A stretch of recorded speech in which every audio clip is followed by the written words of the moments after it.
సహకరించండి. 53వ అధ్యాయము 12వ వచనము. నేను కావున గొప్పవాడితో నేను అతనికి పాలు పంచిపెట్టెదను. గనులతో కలిసి అతడు పళ్ళ సొమ్ము విభాగించుకొనెను. ఏలయనగా మరణము నొందినట్లు అతడు తన ప్రాణమును దారపోసెను. అతిక్రమం చేయువారిలో ఎంచబడిన వాడాయను. అనేకుల పాపమును భరించుచు తిరుగుబాటు చేసిన వారిని గూర్చి విజ్ఞాపనము చేసెను.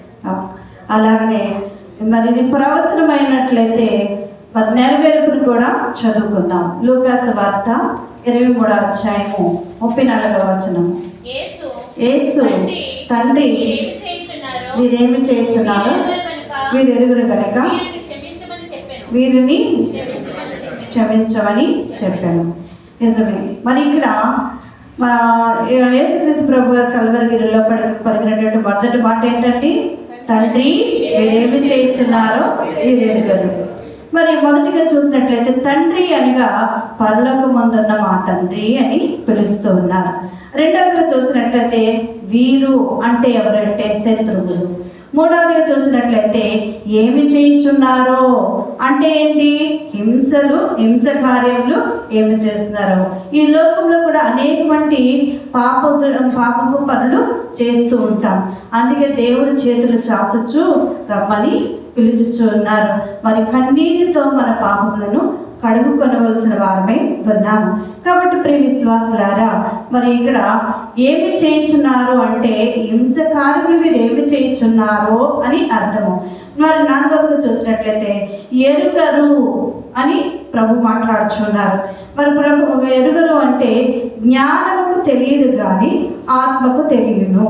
మనం ఏమి చేస్తున్నామో జ్ఞానముతో కొన్ని పనులు చేయము, ఆలోచనతో చేయము, తొందరపాటుతో మనం మాట్లాడుతూ ఉంటాం, ఉక్రోషంతో మాట్లాడుతూ ఉంటాం, రోషంతో పౌరుషంతో మాట్లాడుతాం. నేను ఎందుకు మాట పడాలి, నేను ఎందుకు మరి వాళ్ళ కింద నేను తల ఉంచి ఉండాలి, నేను ఎందుకు నాకున్న టాలెంట్ అంటే నాకున్న తల నాకు ఉంది, నేను ఎందుకు వారికి నేను చేతులు మోగి నేను ఉండాలి అనే స్వభావం మరి మనలో చాలా మందికి ఉంటుంది. కాబట్టి మరి ఎదురు సమాధానము చెప్పకూడదనే స్వభావం కూడా ఉంటుంది. ఎందుకంటే క్షమాపణ హృదయము లేని వారికి మరి ఆ స్వభావం కలిగి ఉంటారు. మరి ఇంకా చూసినట్లయితే క్షమ అంటే ఏంటంటే క్షమించెను. ఏంటంటే క్షమ అంటే క్షమించను. అలాగే ఇంక చూసినట్టే అంతరంగ క్షమాపణ, క్షమించలేని మనస్సు.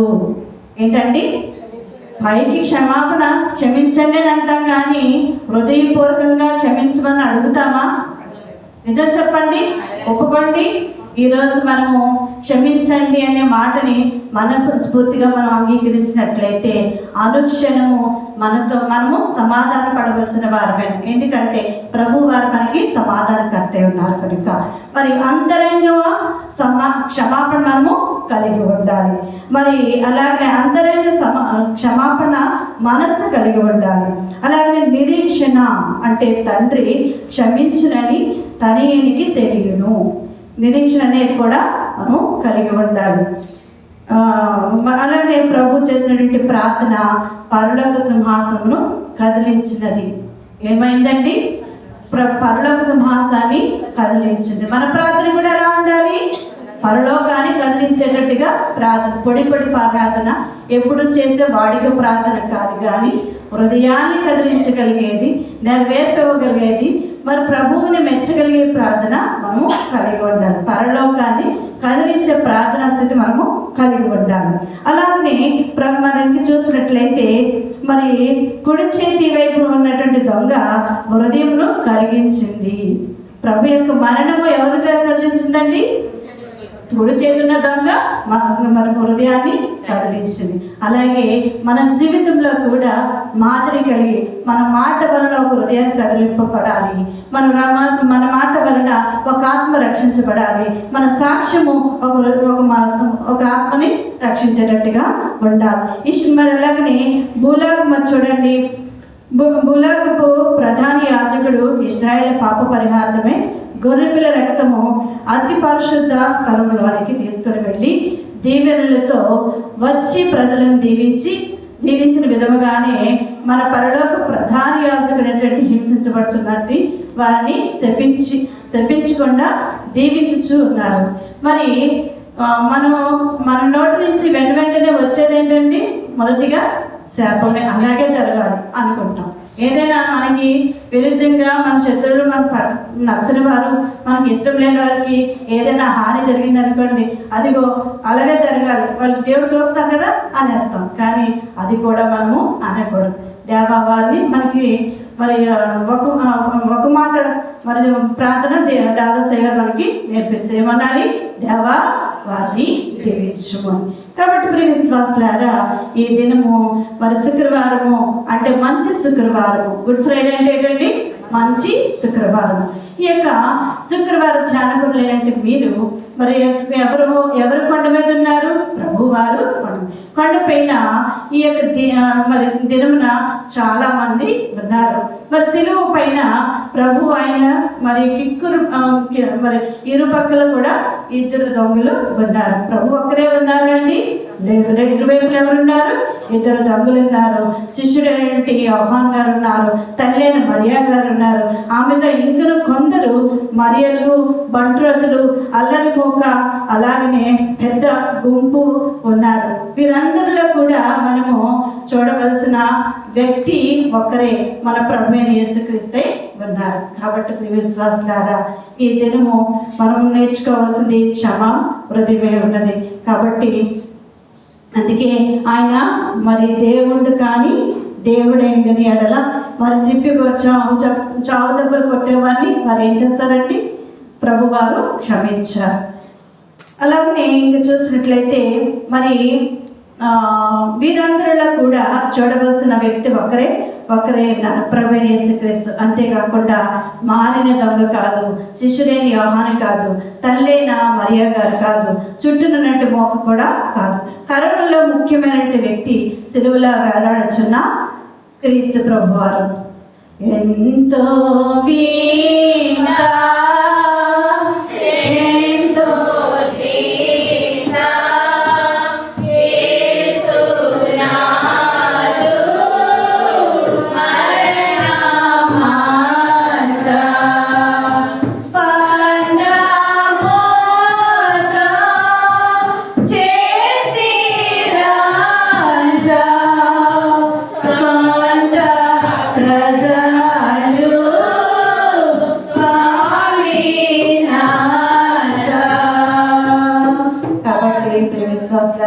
కలవరిగిరిలో జరిగినది కూడా ముఖ్యమే. కానీ ప్రభు మన కొరకు శ్రమపడచ్చు. ఆయన అంతరంగంలో నుండి పలికిన 7 మాటలు ప్రత్యేకంగా ప్రభు లోకమునకు బయటపరచుచు ఉన్నారు. ఆయన మరి 7 మార్లు మాట్లాడాను.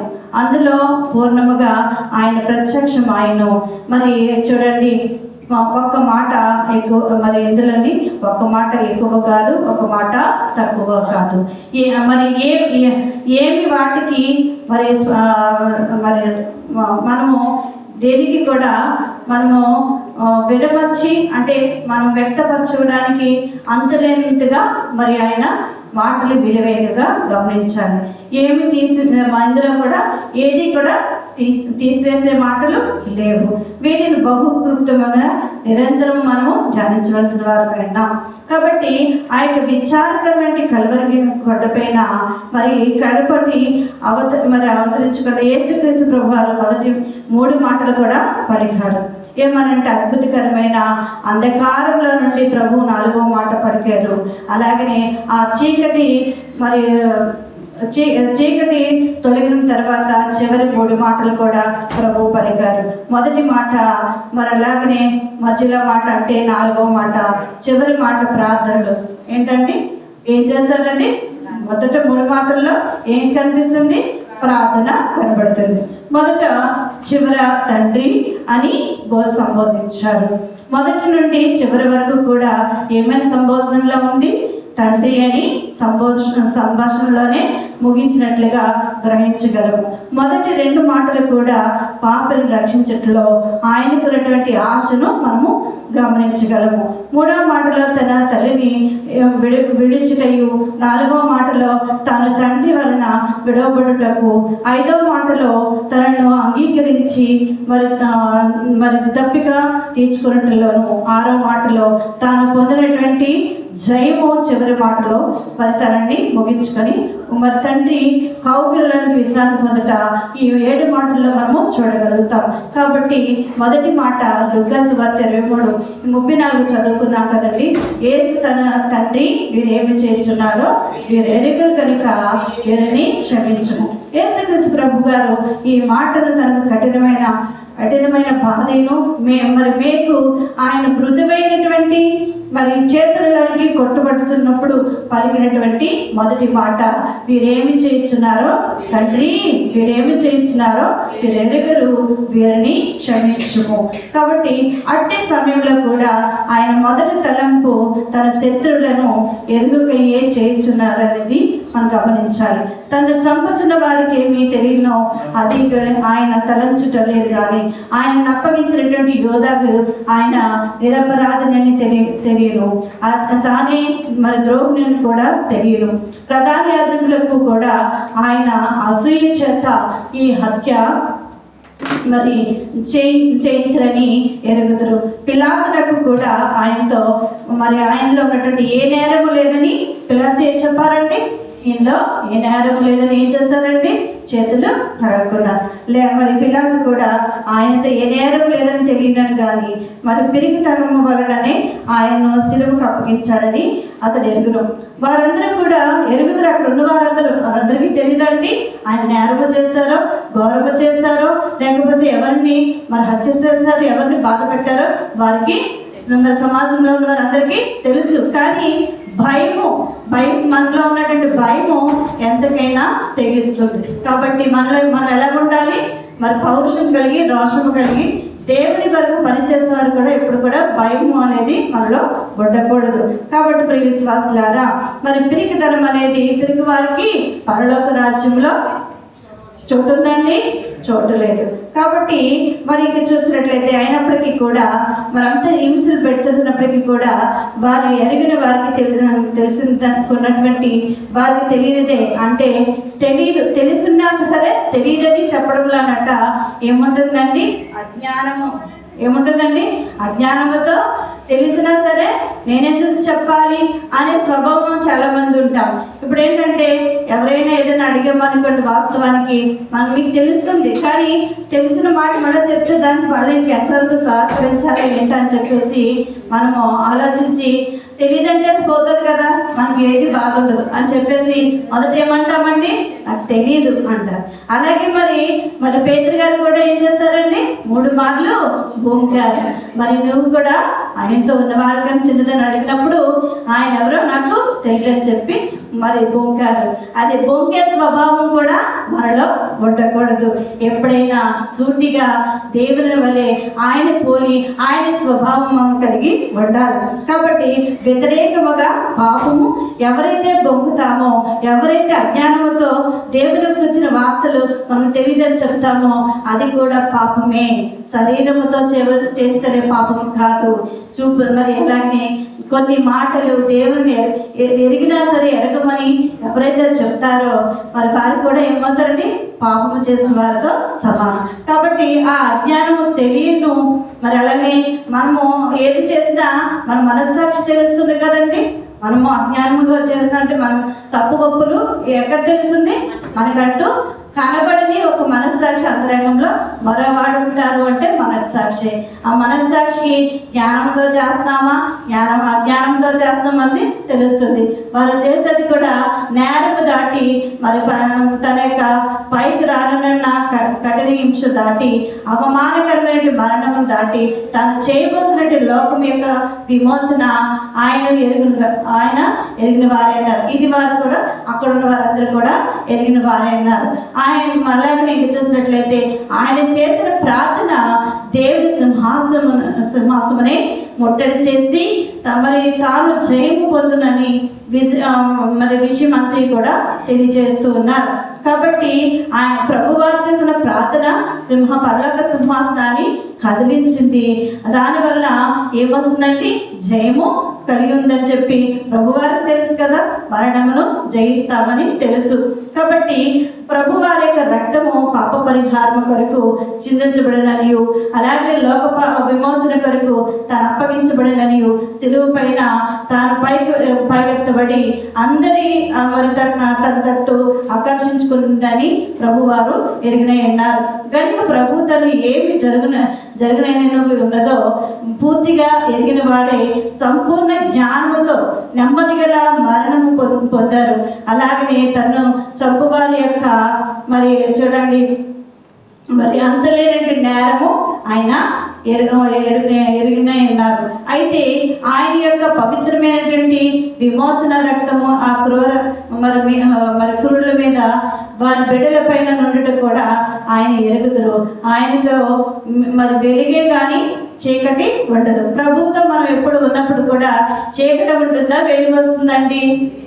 వెలుగే వస్తుంది. మనం చీకటి సంబంధుల వ్యక్తులమా, మరి వెలుగు సంబంధుల వ్యక్తులమా? కాబట్టి మనం ఎప్పుడు చీకటిని కోరుకోవాలా, లేకపోతే మరి వెలుగుని కోరుకోవాలా? అలాగనే దేవుడు ఆత్మదానం కలిగి ఉన్నారు కాబట్టి మనము క్షమాపణ హృదయం కలిగి మరి వెలుగులో నడిపించే వారిగా ఉండాలా, చీకటిలో నడిపించే వారిగా ఉండాలా? దేవుని బిడ్డలను, నూతన ఆత్మలను వెలుగులను తీసుకొచ్చే బాధ్యత భారం మన మీద ఉన్నదని ఎరగవలసిన వారమే ఉన్నాం. కాబట్టి ప్రియ విశ్వాసులారా, తండ్రి క్షమించు అనగా వారి విషయంలో మరి దేవుని యొక్క కృప వెనుదీయకుండా ఉన్నారు. ఆయన ఎప్పుడు కూడా ఏం చేస్తారంటే క్షమించడానికి సిద్ధంగా అంటున్నారు.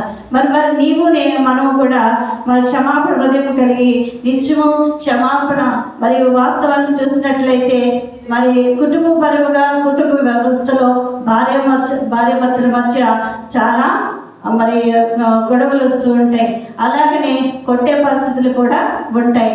మరి అలాంటి టైంలో మనం ఏమనాలి? ప్రభువా, నువ్వు ఇలాంటి దెబ్బలు ఎన్నో పడ్డావు. మరి భార్యని కొట్టేవారు భర్తలు ఉంటారు. వారు కూడా ఎలా ఉంటారండి? వెంటనే కోపడుతూ ఉండగాడు. కానీ మరి దేవుని హృదయము ఈ యొక్క మాటలు మనం ధ్యానం చేసినప్పుడు నిత్యము కూడా, నాయన నా కోసం నువ్వు ఎన్నో దెబ్బలు పడ్డావు, ఈ దెబ్బలు నా పట్ల ఎంత అనేది స్వభావం కలిగి మనము ఉండాలి. మరి కుటుంబంలోనే కాదు, మరి అలాగనే బయట కూడా మనం ఎలా ఉండాలండి? మనం సమాధానం పడేవారుగా ఉండాలి. కానీ మానవ నైజం ఎలా ఉంటుందంటే వెనువెంటనే రోషము, పౌరుషము, సమాధానం చెప్పేటట్టుగా ఉంటుంది. ఇవన్నీ నెమ్మది ఎలా వస్తుందంటే ఎక్కువ సిలువును ధ్యానిస్తూ మనము ఎక్కువగా కనిపెట్టే విషయంలో, అంటే మనం ధ్యానం చేయాలి. మొదటి జామున మనము లేచి ప్రార్థన చేసి కనిపెట్టినప్పుడు మన మనస్సుకి నిమ్మలము, సమాధానము వస్తుంది. కాబట్టి ప్రియ విశ్వాసులారా, యెరూషలేము పట్టణమునకు వెలుపల గొప్ప గొల్గొతా అనబడే కపాల స్థలములో ప్రభు వారిని సిలువ వేశారు. ఎన్ని గంటలకు సిలువ వేశారండి? ఉదయం 9 గంటలకు. మార్కు సువార్త 15వ అధ్యాయము సిలువ వేయబడినప్పుడు పలికినటువంటి ఈ మొదటి మాట మరి మనము వింటూ ఉన్నాం. మరి అలాగే ఇంకా చూసినట్లయితే యోహాను సువార్త 12వ అధ్యాయము 35వ వచనం ప్రకారంగా, చీకటిలో మరి నడుగువాడు ఎటు పోవచ్చున్నాడో మనకి తెలుస్తుందండి? తెలియదు. కానీ మరి యేసు ప్రభు వారు బోధించినటువంటి సిలువ వేసేవారు కూడా ఎక్కడ నడిచేవారు? వెలుగులో నడిచేవారా, చీకటిలో నడిచేవారా? పాపపు చీకటిలో ఉన్నందువలన వారు ఏమి చేస్తున్నారో వారికి తెలియదని చెప్పి మరి ప్రభు వారు క్షమించమని తండ్రిని ప్రార్థిస్తూ ఉన్నారు. క్రీస్తు చేతులలో మేకులు కొట్టబడినప్పుడు ఈ మాట పలికి ఉన్నారు. మరి క్రీస్తు ప్రభులోనేంటి నేరం లేదని మరి రోమా గవర్నర్ పిలాతు తెలుసు. కానీ శిష్యులలో పెద్దవాడైనటువంటి పేతురుకు ప్రభు నేరం లేదని తెలుసు. ప్రభు అమ్మవేసిన యోధా ప్రభు కూడా తెలుసు. ప్రభువులో మరి నేరం లేదని తెలుసు. యూదులకు, యాజకులకు, అలాగనే ప్రధాన యాజకులకు, శాస్త్రులకు, అరచేతుల్లో కొట్టువారికి, ముళ్ళ కిరీటము పెట్టేవారికి, కొరడాలతో కొట్టువారికి, సిలువ క్రింద నిలిచి హేళన గేళన చేసేవారికి ప్రభువులో ఏ నేరం లేదని తెలుసు. కానీ ప్రభు ఏం చేస్తున్నారంటే వారిని క్షమించమని తండ్రిని వేడుకుంటున్నారు. తండ్రి క్షమాపణ అనగా బాధించే వారి విషయంలో నీ కృప వెనుదీయద్దు ప్రభువా అని దేవుణ్ణి తండ్రిని వేడుకుంటూ ఉన్నారు. నా విషయంలో ఈ కృప వెనుక తీసినా పర్వాలేదు, కానీ ప్రభువా నీ బిడ్డల పట్ల మరి యొక్క కృప నిత్యము తోడై ఉండాలని మరి వేడుకుంటూ ఉన్నారు. తండ్రి క్షమించు అనగా వారిని క్షమించుము, నన్ను శిక్షించినా పర్వాలేదని ప్రభు వేడుకుంటూ ఉన్నారు. అలాగనే వారిలో ఎన్ని దోషములున్నా నా లెక్కలోనికి వ్రాయము. మన దోషములని ఎవరి లెక్కలోకి రాయమని చెప్తున్నారు ప్రభువారి లెక్కలోనికి రాయమంటున్నారు. మరి మనం ఏంటారా అనగలుగుతామా? అనగలిగే స్థితిలో అనుభవంలోనికి మనం ఉండాలి. అలాగే తండ్రి క్షమించమని అనగా మరి నీ తీర్పు వారి మీదకి రానివ్వద్దు. మరి చూడండి, మనకి ఎప్పుడైనా సరే మనం చేసిన తప్పుకి శిక్ష పడుతుంది. ఆ శిక్ష మరి నా బిడ్డల మీదకి రానియొద్దని వేడుకుంటూ ఆ శిక్ష కూడా నాకే వేయమని దేవుడు వేడుకుంటూ ఉన్నారు. కాబట్టి తల్లి ఎప్పుడు కూడా పిల్లలు తప్పు చేసినా నాదే తప్పని ఒప్పుకుంటుంది. ఎందుకంటే పిల్లల్ని కావలిగా కోడి తన పిల్లలను పెట్టి ఎక్కడ దాస్తుందండి? తన రెక్కల చాటున దాస్తుంది. తల్లి కూడా బిడ్డని మరుగు చేస్తుంది.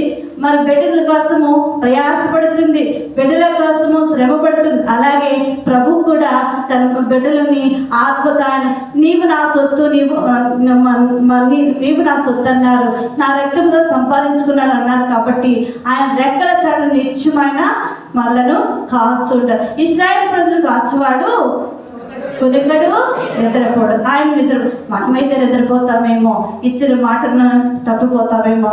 నీ వాడు ప్రతి మాట నీవు మరతువు గాని, నీ వాడు ప్రతి మాట నీవు మరతువు గాని, దేవుడు మరచునా దేవుడు సోని, దేవుడు మరచునా దేవుడు సోమి, పాపాలు తిని మాను కొనోమి మనసా శపాలు నరకంబు సహించలేవు. ఈ శపాలు, నీ నరకము నీ మీద రాకుండా ఈ దినాన్ని ప్రభువు నీ పాప భారం అంతా ఆయన ఏం చేస్తారండి? మోసుకుని పోతున్నారు. తండ్రి క్షమించు అనగా వారి విషయంలో నీ కృప వెనుదీయదని వేడుకుంటున్నారు. అలాగనే తండ్రి క్షమించు అనగా కూడా నీ తీర్పు మరి నా మీదకి మరి రానియకము, మా బిడ్డల మీద రానియద్దని వేడుకుంటున్నారు. తీర్పు ఆపు చేయమని ప్రభు ప్రార్థిస్తూ ఉన్నారు. ఎవరి తీర్పు? నీకు, నాకు, మన అందరికీ తీర్పు అంటూ ఒక రోజు ఉంటుంది. ఆ తీర్పులో నీవు శిక్షకు పాత్రురాలు కాకుండా, నువ్వు శిక్షకు పాత్రుడు కాకుండా దేవుడు ఇప్పుడు ఏం చేస్తున్నారంటే శివులలో నా తండ్రి వీరేమి చేయించున్నారో వీరు ఎరుగరు కనుక వీరిని క్షమించమని చెప్పి ప్రాధాయపడుతూ ఉన్నారు. తండ్రిని వేడుకుంటున్నారు, తండ్రిని ప్రార్థిస్తూ ఉన్నారు. మరి క్షమించమని వేడుకుంటున్నారు. కాబట్టి మనము ఏం చేయాలండి? క్షమాపణ హృదయము కలిగి ఉండాలి. లేని నేరములు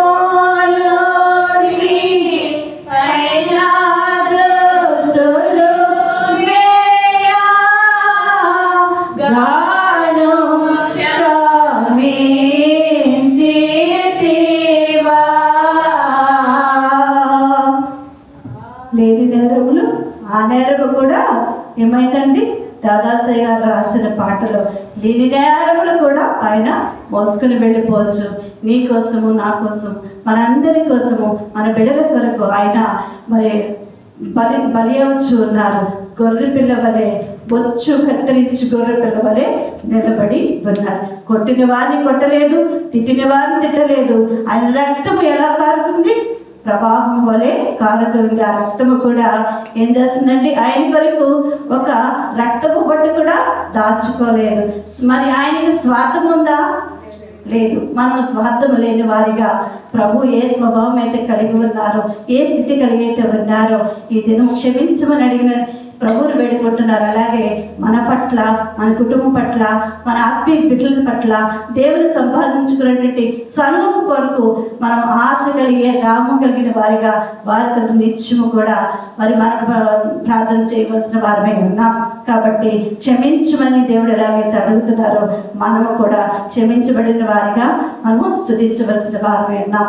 ప్రభు ఎలాగైతే సిలువలో మరి తండ్రి వీరేమి చేయించున్నారు నెరుగులని వీరిని క్షమించమని ఎలాగైతే అడుగుతున్నారు, అనుక్షణము కూడా క్షమాపణ హృదయము కలిగి మనం ఉండాలి. మరి బైబిల్లో క్షమాపణ కోసము ఎన్నిసార్లు క్షమాపణ కలిగి ఉండాలని రాశారండి?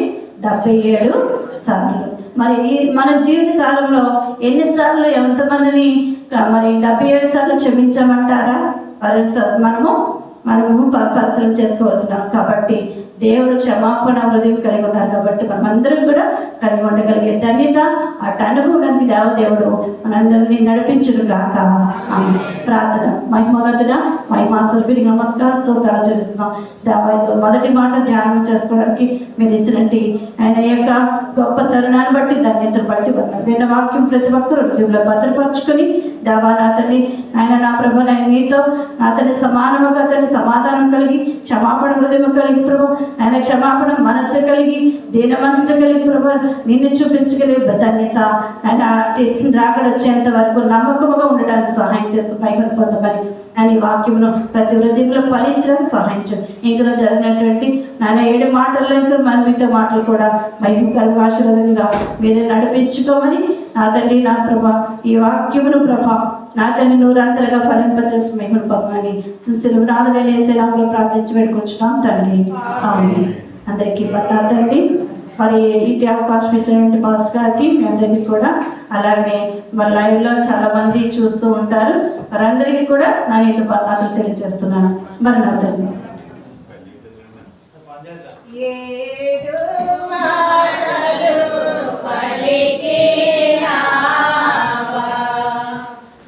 ప్రభువా